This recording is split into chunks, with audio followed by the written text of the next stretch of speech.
장애인 문화복지신문 제258호 제3면 기사입니다. 경기도교육청 장애학생 학습권 보장 위한 원격 수업 지원 강화. 경기도교육청 교육감 이재정 이 장애학생 학습권 보장을 위한 맞춤형 원격 수업 지원을 강화한다. 도교육청은 학교 밀집도 최소화 조치 이후 장애 유형 정도와 학교 여건 등을 고려해 쌍방향 화상 수업, 단방향 콘텐츠 활용 수업, 과제 제시형 원격 수업, 서비스 제공형 순회 활동 등을 진행하고 있다. 서비스 제공형 순회 활동은 방문 교육으로 인한 감염 위험성을 최소화하면서 장애 학생 원격 수업 효과를 높이는 방안으로 마련한 경기도교육청 특화 지원 활동이다. 도교육청의 서비스 제공형 순회 활동은 단위학교 원격수업관리위원회에서 선정한 장애 학생을 대상으로 학생 수준에 맞는 원격 수업 자료를 교사가 직접 전달하고 학부모 상담이나 생활지도, 원격 수업 피드백 등을 지원하는 방식으로 진행하고 있다. 도교육청은 올해 상반기에 도내 특수학교 36곳 가운데 전체 학생이 등교하는 5곳을 제외한 31곳에서 서비스 제공형 순회 활동을 했다. 도교육청은 앞으로도 원격 수업과 등교 수업을 병행하는 경우 도내 모든 특수학교에서 서비스 제공형 순회 활동을 할 예정이다. 도교육청은 또 청각 시각 지체 등 감각 장애 학생을 위한 보조 공학기기 지원, 원격 수업 접근성 지원을 한층 더 강화했다. 도교육청은 감각 장애 학생 학부모와 학생이 신청하면 수원, 용인, 성남, 구리 남양주 등 도내 4개 거점 특수교육지원센터에서 자막 점자 번역, 보조 공학기기, 교재 교구를 대여해줬다. 지난해 보조 공학기기 지원 건수는 시각 58건, 청각 50건, 지체 38건이었으나 올해는 시각 88건, 청각 61건, 지체 54건으로 확대 지원했다. 또 자막과 속기 67건 지원, 특수학교 담임교사 147명에게 온라인 기기용 보조 공학기를 지원했다. 보조 공학기기 지원에 이어 감각 장애 학생 원격 수업 접근성 강화를 위해 도교육청은 경기도 재활공학서비스 연구지원센터와 협업도 진행 중이다.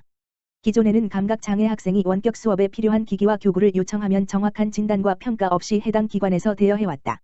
하지만 9월부터는 학생이 필요한 기기와 교구를 학교에 신청하면 지원센터 직원이 학교나 집으로 직접 방문해 정확한 진단과 평가를 한 뒤 학생의 장애 유형과 정도에 맞는 기기나 교구를 대여할 수 있도록 안내하는 등 지원을 돕고 있다. 이 밖에 도교육청은 장애 학생 유형별 맞춤형 학습 콘텐츠를 개발 보급하고 11월 중 특수교사 대상 경기 특수교육 컨퍼런스를 열어 비대면 원격 수업 운영 역량을 강화할 계획이다. 도교육청 황정혜 특수교육과장은 장애 학생들의 학습권을 보장하기 위해서는 장애 학생 유형과 특성을 고려한 맞춤형 학습 콘텐츠 개발, 보조 공학기기 지원, 인력 지원 확대 등 세심한 지원과 배려가 필요하다며 앞으로도 도교육청은 감염병 확산 등 대면 수업이 어려운 상황에서도 장애 학생의 학습 공백을 줄이기 위한 지원 방안 마련을 위해 노력하겠다고 말했다. 한편 2020년 특수교육 대상 학생은 특수학교 학생 4,915명을 포함해 총 22,517명이다. 황대호 경기도의원 장애인 평생교육 내실화를 위한 정담회 개최. 경기도의회 교육행정위원회 황대호 의원, 더불어민주당, 수원사, 은 7일 경기도의회 제1정담회실에서 장애인 평생교육 내실화를 위한 정담회를 개최하여 장애인 교육 여건 개선 및 교육기회 확대 방안을 모색하는 자리를 가졌다. 이날 정담회에는 평생교육 및 행정학 전공 교수, 장애인 평생교육시설 운영자, 발달장애 청소년 예술단 관계자, 사회적 협동조합 대표 등 장애인 평생교육 분야 종사자들과 경기도 평생복지과, 경기도교육청 평생교육복지과 및 정책기획관 담당 공무원 등 18명이 참석했다. 황대호 의원은 모두에서 이번 정담회는 학령기 의무교육 단계에서 적절한 교육을 받지 못한 채 교육기회를 놓친 장애인 인구가 상당히 많은 데 비해 학령기 이후 장애인들이 쉽게 접근할 수 있는 교육제도나 시설은 제대로 갖춰져 있지 않다는 문제의식에서 개최하게 되었다고 말하고 장애인 평생교육 분야에서 노력하고 계신 다양한 분들을 초청해 현장의 목소리를 청취하고 이에 대한 개선 방안을 함께 고민하고자 한다며 정담회 개최 배경을 밝혔다. 황대호 의원에 따르면 2019 번지년 기준 우리나라 전체 인구의 학력은 대졸 이상 36.6%, 고졸 37.5%, 중졸 이하 23.9%임에 비해 장애인 인구는 대졸 이상 13.6%, 고졸 29.5%, 중졸 이하 56.9%로 상당수가 중졸 이하의 학력을 가지고 있는 것으로 파악되며 저학력 장애인들이 평생교육기관을 통해 검정고시 또는 초등 중학 학력 인정 문해교육 교육과정을 이수하려고 해도 교육 내용의 난이도가 높고 접근성이 낮아 저학력 장애인들이 학습에 도움받을 수 있는 여건이 마땅치 않다는 지적이다. 이 자리에서 참석자들은 저학력 장애인의 교육기회 확대와 평생교육시설 접근성을 높이기 위해서는 학교 형태의 평생교육시설에 대한 체계적인 지원 체계 구축이 절실하다고 입을 모았으며 장애인 평생교육시설의 규모에 따라 적절한 수준의 운영 지원 및 관리 인력 배치가 이루어진다면 조금 더 수준 높은 교육을 원하는 저학력 장애인들에게 충분한 교육과정과 교육기회를 제공할 수 있을 것이라고 말했다. 또한 장애 청소년의 학습 경험과 장애 정도를 고려하여 교육과정의 난이도를 조정하고 지리적 접근성을 높여줄 교육과정 개발이 필요하다며 장애 청소년의 교육 여건 개선 방향을 제시하기도 했다. 황대호 의원은 이번 정담회를 통해 장애인 평생교육에 대한 현장의 목소리는 물론 도와 도교육청이 함께 고민해야 할 정책 방향에 대한 고견을 청취할 수 있었다며 도와 도교육청 담당 부서에서도 정담회에서 개진된 의견들을 참고하여 향후 정책 개선이나 조례 제정에 필요한 제반 사항들을 심도 있게 고민해 주길 바란다고 당부했다. 고양시 정발산동 푸드뱅크로 마음을 잇다.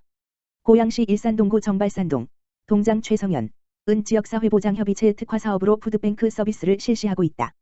지난 4월부터 매월 1회 실시하고 있는 푸드뱅크 사업은 관내에 거주하는 저소득층 노인 장애인 20세대를 대상으로 절기에 맞는 다양한 먹거리, 간식 등을 구입해 전달하는 사업이다.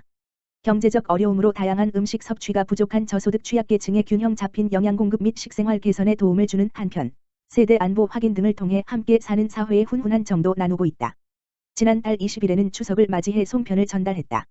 송편을 전달받은 한 어르신은 추석 명절에 찾아오는 가족도 없어 외로웠는데 감사하다며 기분 좋은 한가위가 될 것 같다고 고마움을 전했다. 최성현 정발산동장은 코로나19로 여러모로 힘든 시기에 지역사회보장협의체 위원들이 지속적으로 나눔 활동을 펼쳐 주심에 감사드리며 앞으로도 민관이 협력해 소외된 이웃이 건강하고 행복한 삶을 영위할 수 있도록 더욱 노력하겠다고 전했다. 광명시 발달장애인 실종 예방 캠페인 추진. 광명시는 시민이 많이 이용하는 편의점을 활용하여 발달장애인의 실종 및 안전 문제 예방을 위한 캠페인을 추진한다. 이번 캠페인은 코로나19로 장애인 복지관과 공공기관의 휴관이 길어지고 가정 돌봄 발달장애인이 증가함에 따라 발달장애인의 실종과 안전사고를 예방하고자 마련됐다. 시는 발달장애인 도움 요청 매뉴얼을 제작해 광명장애인 종합복지관과 광명시 장애인 가족지원센터와 함께 관내 170여 개 편의점 및 주변 마트에 전달하고 협조를 당부하고 있다. 광명시 관계자는 이번 캠페인이 실종 장애인 보호를 위한 사회안전망 구축뿐 아니라 발달장애인에 대한 인식 개선에도 도움이 되길 바란다고 말했다. 평택시 생활 SOC 학교시설 복합화 사업 공모 선정. 평택시 시장 정장선 가 2021년 생활 SOC 연계 학교시설 복합화 사업의 팽성, 청담 중 체육센터 건립 사업 이 사립학교 최초로 선정돼 국비 30억 원을 확보했다고 밝혔다. 시는 공모 선정으로 확보한 국비 30억 원을 포함 총 사업비 110억 원, 국비 30억, 교육청 21억 3천만, 도비 4억 6천만, 시비 54억 1천만 을 투입해 2023년까지 팽성읍 청담중학교 주차장 부지에 연면적 2,800, 지상 2층 규모의 수영장형 체육센터를 건립할 계획으로 1층은 성인 및 유아용 수영장, 2층은 다목적 체육관으로 구성하여 학생과 지역 주민 누구나 자유롭게 이용할 수 있도록 할 예정이다. 생활 SOC 연계 학교시설 복합화는 학교 부지 내에 학생 교육과 지역 주민 생활에 필요한 공공시설을 복합적으로 설치 운영함으로써 학교를 중심으로 지역사회와 유기적 연계를 맺고 공존하도록 하는 학교시설의 새로운 모델이다. 그동안 시는 팽성 지역 경쟁력 제고와 생존 수영 프로그램 확대 미세먼지 없는 학교 등 교육환경 개선을 위해 체육센터 건립이 필요하다는 판단 아래 지난 3월 평택시와 평택교육지원청, 청담학원이 뜻을 모아 업무협약, 마우를 체결하고 공모사업에 응모해 사업 선정에 온 힘을 기울여왔다. 특히 수영장 등 체육센터 건립 사업은 교육, 문화, 체육 등 지역 주민의 실생활과 밀접한 관련이 있는 만큼 사업 추진에 만전을 기울였다는 게 평택시의 설명이다.